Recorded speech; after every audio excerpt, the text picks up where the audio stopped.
प्रभु की आशीष मेरा बल है। आपका बल आपके दोनों हाथों में नहीं है मेरे दोस्तों। आपका बल तो स्वर्ग से यीशु मसीह के द्वारा आया है और कलवरी के क्रूस के द्वारा आशीष के रूप में ये आपका बल है। We are standing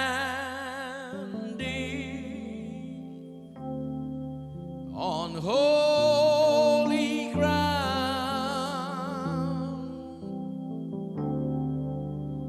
and I know that there are angels all around.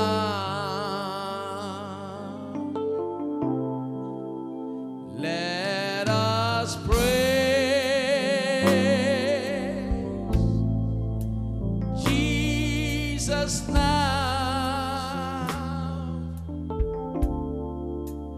We are standing in His presence on holy ground.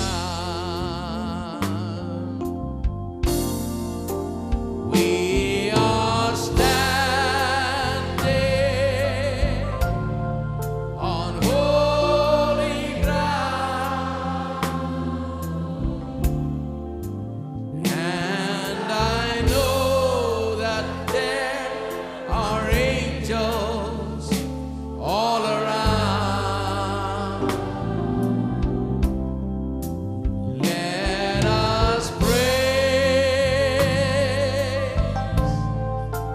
Jesus now. We are standing in His presence on holy ground.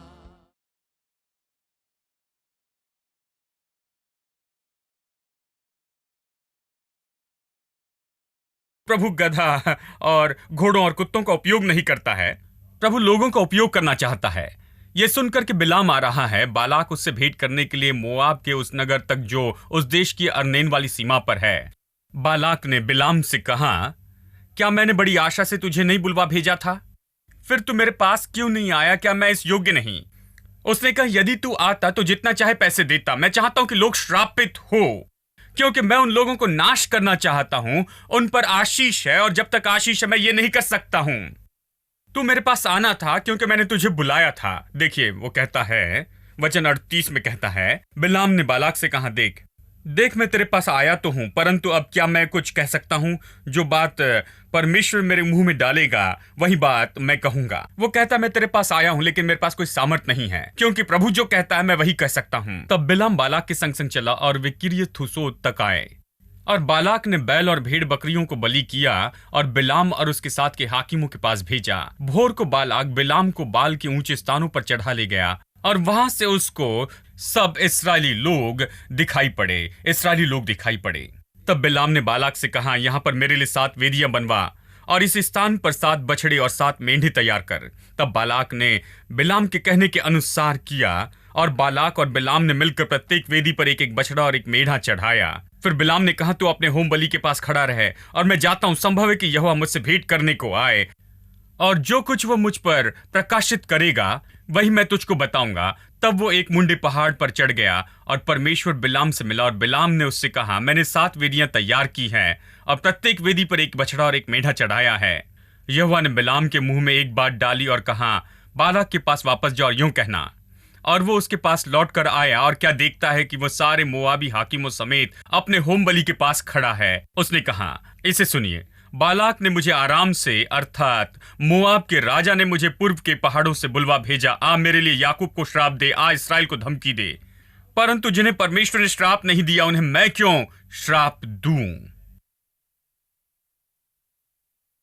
जिन्हें परमेश्वर ने श्राप नहीं दिया उन्हें मैं कैसे श्राप दूं? और जिन्हें यहोवा ने धमकी नहीं दी उन्हें मैं कैसे धमकी दूं?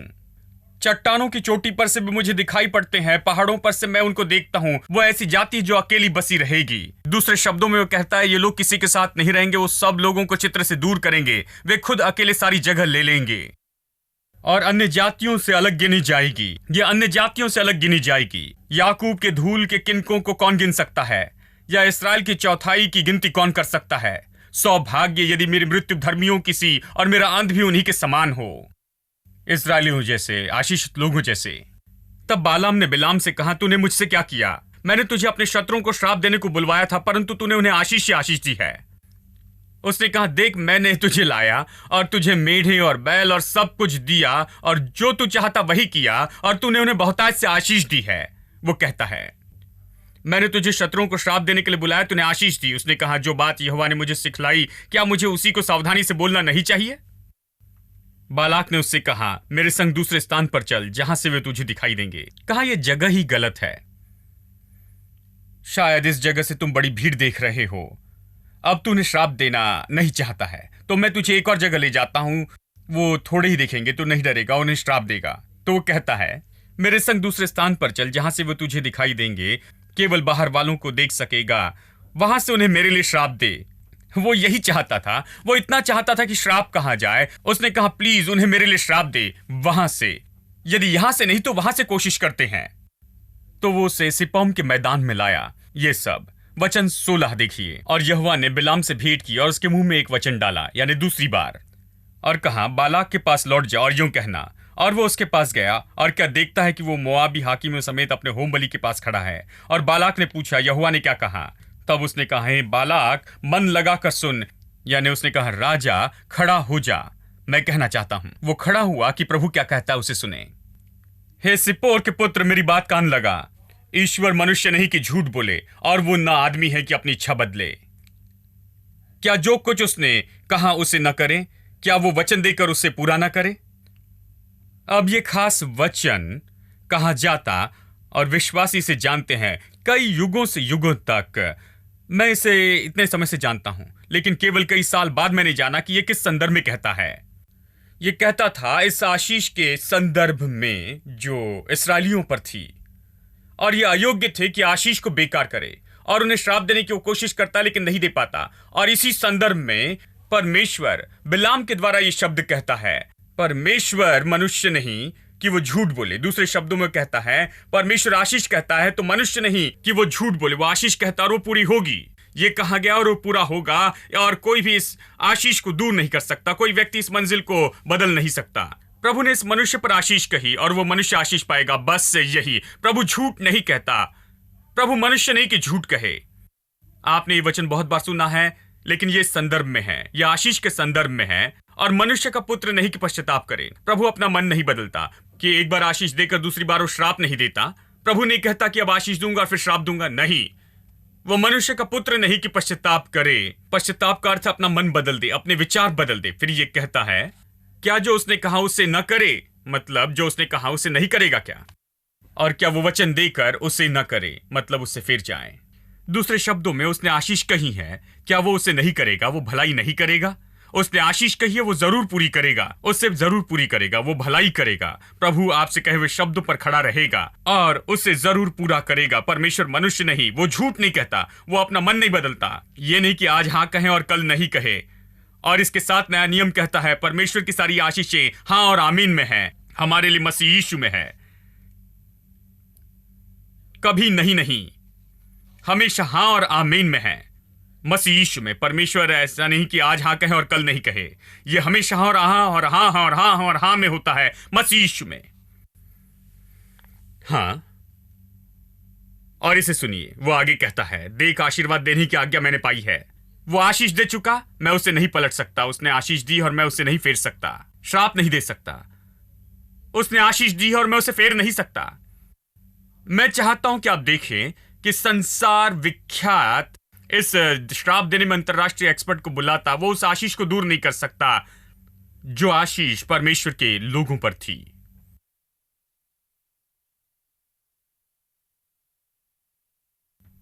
उसने याकूब में अनर्थ नहीं पाया और न इस्राएल में अन्याय देखा है।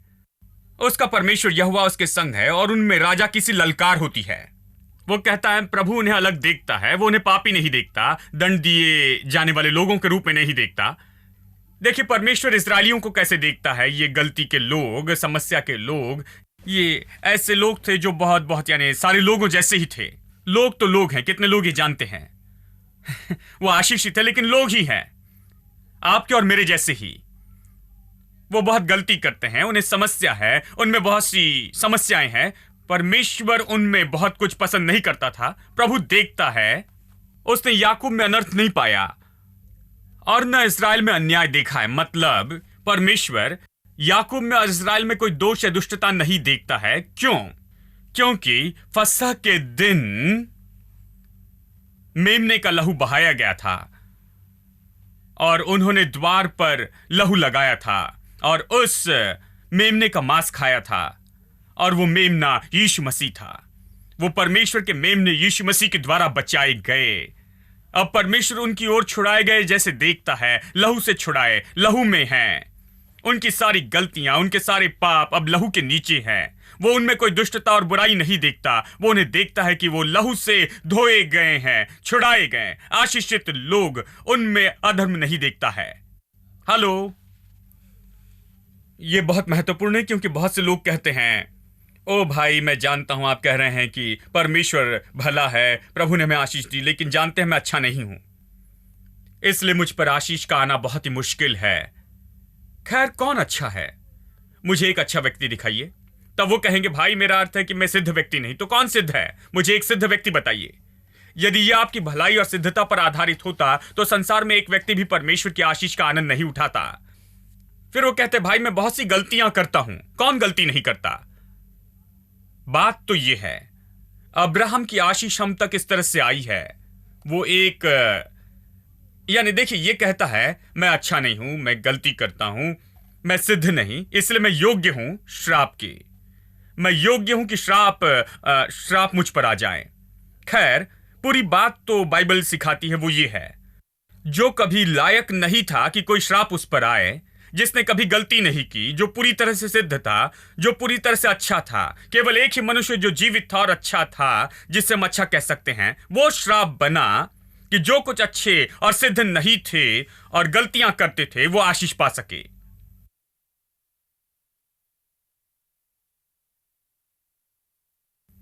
विश्वास नहीं होता। यह इसी तरह काम करता है।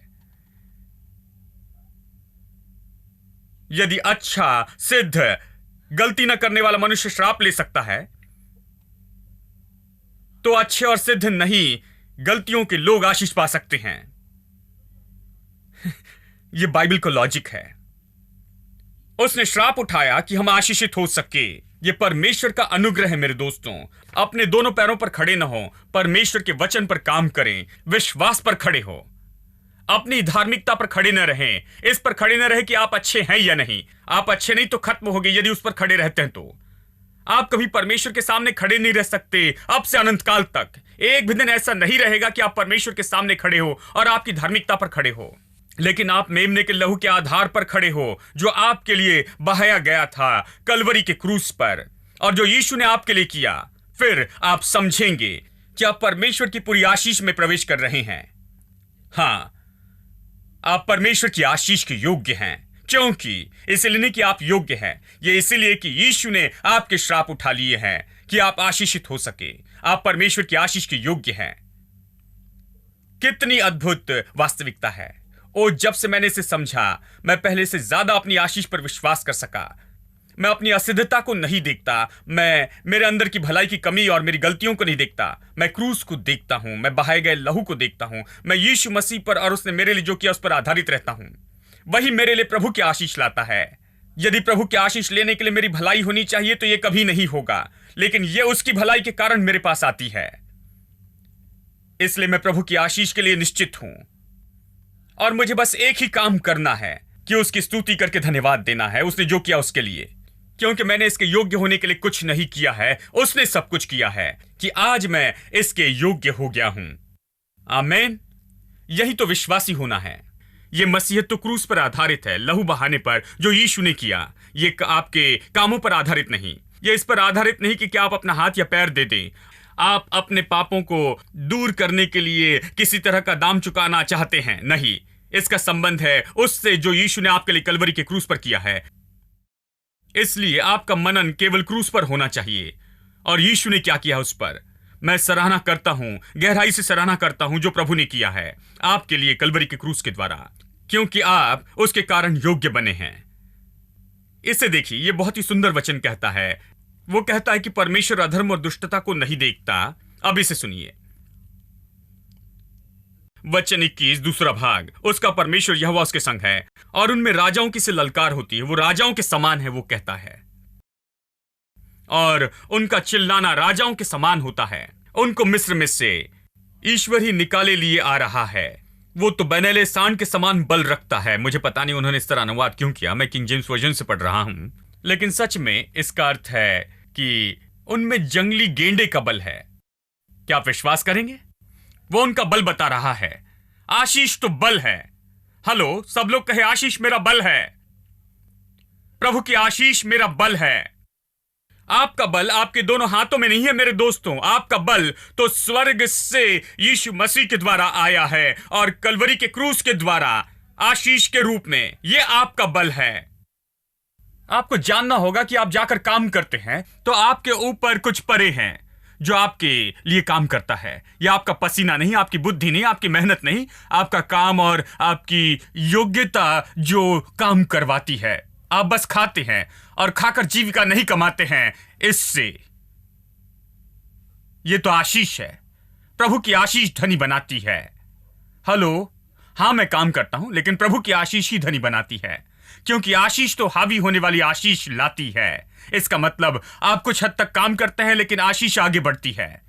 आपने जिसके लिए काम किया उससे बहुत ज्यादा आप प्रतिफल पाते हैं। हेलो, लेकिन आप देखिए, आशीष के बिना लोग काम करते। आप व्यवस्था विवरण अध्याय 28 पढ़िए, श्राप का भाग, जहां यह कहता है कि आप काम करते और बहुत कम कमाते, बहुत काम करते, बहुत कम कमाते। आप बहुत कमाते और बहुत कम रहता है। हेलो, आज बहुत से लोगों की यही दशा है। बहुत काम करते, बहुत कम कमाते, बहुत कुछ करते, मतलब बहुत कमाते हैं लेकिन बहुत कम रहता है। उनके पास कुछ नहीं होता। कुछ लोगों के लिए एक दिन भी ऐसा नहीं होता, हालांकि वो बहुत कमाते हैं लेकिन कुछ भी नहीं बचता। एक भी दिन ऐसा नहीं होता जो वो कहे प्रभु की स्तुति में आशीषित हूं, मेरे पास जरूरत से ज्यादा है। नहीं, क्योंकि उनके पास कभी काफी नहीं है। वो नहीं जानते कि पर्याप्त और पर्याप्त से ज्यादा क्या है, क्योंकि यह आशीष नहीं, उनकी मेहनत है, उनकी बुद्धि है, उनका काम है, उनकी धूर्तता और चालाकी है। ये उनका बल और उनका काम है। ये तो बस वो करते करते चले जाते हैं। ये उन्हीं के काम के बारे में है, लेकिन मैं इससे बाहर आया हूं। मैं इसे सीख चुका हूं। मैं प्रभु की आशीष में चलना सीख गया हूं। इसलिए मैं इसमें घमंड नहीं करता कि क्या कर सकता, लेकिन घमंड करता हूं उन बातों पर जो मुझ पर है। मेरे सिर से पैर तक प्रभु की आशीष वो धनी बनाती है। प्रभु की आशीष सब काम करने देती है। हेलो, क्या आप यहां हैं? यानी आप पर कुछ है। सब लोग कहे मुझ पर कुछ है। अपने बगल वाले की ओर देख करके आप पर कुछ है। क्या आप ये जानते हैं? देखिए, बहुत से लोग ये नहीं जानते। वो नहीं जानते कि उन पर क्या है। यदि आप कहें कि आप पर कुछ है तो कहते मुझ पर क्या है, जानते हैं? वो इतना ही जानते हैं। नहीं नहीं नहीं, ये प्रभु की आशीष है मेरे दोस्तों। प्रभु की आशीष मुझ पर है। प्रभु की आशीष। यीशु सेवकाई करने आया तो कैसे की उसने कहा, प्रभु का आत्मा मुझ पर है, उसने मुझे अभिषेक दिया है। ये एक तरह से कहना है कि मुझे आशीष दी है। उसने मुझे सामर्थ्य और योग्यता दी है कि कंगालों को सुसमाचार प्रचार करूं, जो बंधुआई में उन्हें आजाद करूं। वो कहता है यह आसान है क्योंकि मैं अभिषिक्त हूं। मेरे पास उसका बल है, उसकी योग्यता है। मैं इसे उसकी सामर्थ्य से करूंगा। उसने मुझे यह दिया है, मैं सब करूंगा। यानी मेरे प्यारे दोस्तों, हमारे पास बल है जो आशीष से आता है। क्या आप इसके बारे में जानते हैं? वो इस तरह से बताता है। संसार का व्यक्ति प्रभु के लोगों का बल बता रहा है। वो कहता है, आज इन लोगों को देखकर कम नहीं समझना। इनमें सांड का बल है, जंगली गेंडे का बल है। इनमें बल है जिसे तुम नहीं देख सकते। ये सबको हरा देंगे। कोई इनके विरुद्ध खड़ा नहीं रह सकता। वो कहता है ये इतने बलवान हैं। हेलो, क्या आप यहां हैं? आप में ऐसा बल है जिसे आप अपनी आंखों से नहीं देख सकते, लेकिन आप इसका प्रकाशन पा सकते हैं। देखिए, जब आप चर्च में आते हैं आपको प्रकाशन पाना है कि आपके पास क्या है। हाँ? मुझे याद है उन्होंने कुछ सवाल पूछे थे, जानते हैं? जब मैं कॉलेज में था उन्होंने कहा आपकी कमजोरियां क्या है। खैर यह आसान था। देखिए, बहुत सी कमजोरियां थी तो मैंने लिख दी तुम्हारा बल क्या है। और हां, यह मुश्किल बात थी क्योंकि मेरे बल के बारे में सोचने में मुझे कई घंटे लग गए, जानते हैं? क्योंकि मेरे पास कोई प्रकाशन नहीं था कि मेरे पास में क्या है। मैं मुझ में मेहनत कर गहराई में देख रहा था कि मेरा बल क्या है, मैं क्या कर सकता हूं, मेरे मजबूत पॉइंट्स क्या है। मैं सोचता वो मेरे मजबूत पॉइंट है, मेरे अंदर से कोई कहता नहीं नहीं ये तुम्हारा मजबूत पॉइंट नहीं है, और मैं किसी बात को लेकर नहीं आ सका। लेकिन यदि आज वो मुझसे पूछे तो बस एक छोटे वाक्य में मैं कह सकता हूं कि प्रभु की आशीष ही मेरा बल है, यही मेरा बल है। आपका बल क्या है? प्रभु की आशीष है। आपका प्लस पॉइंट क्या है? प्रभु की आशीष। आपका लाभ क्या है? वो प्रभु की आशीष है, ये प्रभु की आशीष है। देखिए, उन दिनों में मेरे पास इसकी समझ नहीं थी। मैं विश्वासी था, पला बड़ा, और मसीहत में मैं जमकर बैठा था। मेरे पास कोई समझ नहीं थी कि मेरा बल क्या है। मुझे पता नहीं था कि मैं आशीषित हूं, किसी ने मुझे नहीं बताया। मैं चर्च में जाता चर्च खुलने के पहले से ही, किसी ने मुझे नहीं बताया कि आशीष क्या है। आज मैं आपके सामने जो कह रहा हूं किसी ने नहीं बताया। आप पर प्रभु की आशीष है। वो तो बनेले सांड के समान बल रखता है, गेंडे जैसा। निश्चय ही कोई मंत्र, अगला वचन 23, निश्चय कोई मंत्र याकूब पर नहीं चल सकता, और इस्राएल पर भावी कहना कोई अर्थ नहीं रखता। कोई जादू टोना नहीं, जादू टोना नहीं। इस्राएल के विरुद्ध में सब लोग कहे नहीं, मेरे विरुद्ध में नहीं। हाँ। यानी आप क्या करें जब कोई आपसे कहता है मुझे पता है। मैं जानता हूं कि कितनी बार लोग आपके घर में आते और कहते हैं किसी ने जादू किया है। मैं जानता हूं एक भाई ने किसी को प्रार्थना करने के लिए कहा क्योंकि उनके व्यापार में मुश्किल हो रही थी, समस्या थी। जानते हैं, वो अपने व्यापार में मुश्किल से जा रहे थे। कहा प्लीज मेरी प्रार्थना कीजिए, और तुरंत ही उस भाई ने कहा जानते हैं मैं देखता हूं कि 2 लोगों ने तुम्हारे विरुद्ध में जादू किया है, इसलिए व्यापार नहीं चल रहा है। किसी ने किसी को फोन किया और कहा मेरी पत्नी के साथ मुझे मुश्किल हो रही है। जानते हैं, हम रस्सा खींचने जैसी परिस्थिति में है, मुश्किल और परेशानी में है, और उन्होंने कहा कि किसी ने जादू टोना किया। यह शहर में हो रहा है। ये बात तो विश्वासी के बीच में चल रही है। जानते हैं, कितनी बार आपने ये सुना है, और आप ये सब कुछ सुनने के बाद में चुपचाप क्यों बैठे हैं? आप क्यों नहीं कह सकते कि मेरे विरुद्ध में कोई जादू नहीं चलेगा, मेरे विरुद्ध में कोई भी जादू टोना सफल नहीं होगा, कोई मेरी आशीषों को दूर नहीं कर सकता। और आप मुझसे कह रहे हैं कि मुझ पर श्राप पड़ा है। ये नहीं कहना कि किसी ने मुझ पर श्राप भेजा है, मेरे पास ये नहीं लाना, मुझे सब नहीं बताना। मैं इन पर विश्वास नहीं करता। मैं गलातियों 3 पर विश्वास करता हूं कि यीशु ने मेरे श्राप उठाए और मुझ पर अब्राहम की आशीष है। आप इसे क्यों नहीं कहते? अब ऐसे लोग हो जाए मेरे दोस्तों, आशीष और श्राप के बीच में ऐसे लटकते न रहें, इस और उस मार्ग में भटकते न रहें। यहां आकर आशीष का संदेश सुनकर बाहर जाकर ये न कहे शायद किसी ने ये किया होगा, शायद उसी के कारण मेरे साथ ये हो रहा है, शायद वही मेरे विरुद्ध में काम कर रहा है। एक तो आप आशीषित हैं या श्रापित हैं। आप कौन हैं? आप किस तरफ है?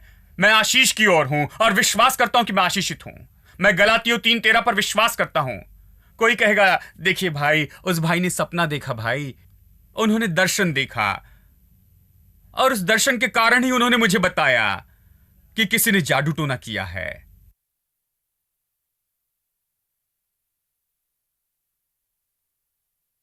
उसने केवल दर्शन देखा। मैं आपको बाइबल से बता रहा हूं, आप किस पर विश्वास करेंगे?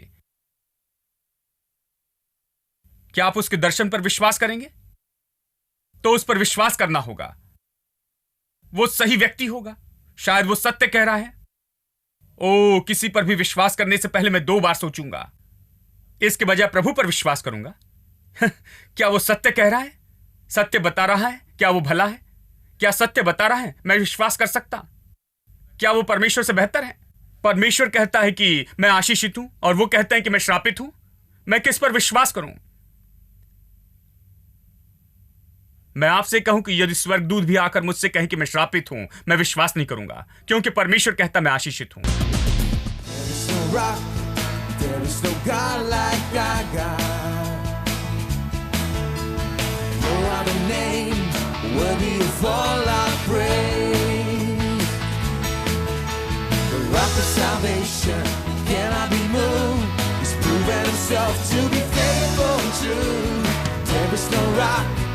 There is no God like ours. Rock of ages, rock of ages. Jesus is our rock. Rock of ages. Jesus is our rock.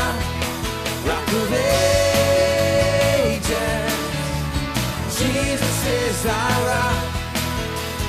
There is no rock, there is no God like God.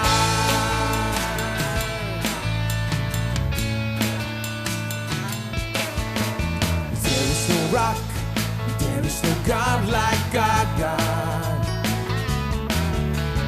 No other name worthy of all our praise.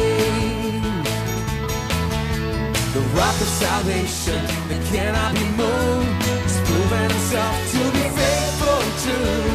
There is no rock, there is no God like a rock of ages, rock of ages. Jesus is our rock, rock of ages. Jesus is our rock, rock of ages. Jesus is our rock. There is no rock, there is no God like God. Sing rock of ages, rock of ages. Jesus is our rock, rock of ages. Jesus is our rock, rock of ages. Jesus is our rock. There is no rock, there is no God like God. There is no rock,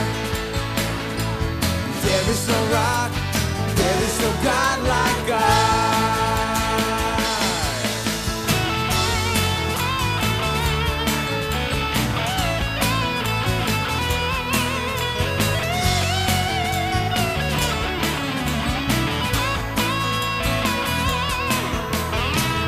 Lift up your praise to the rock of ages.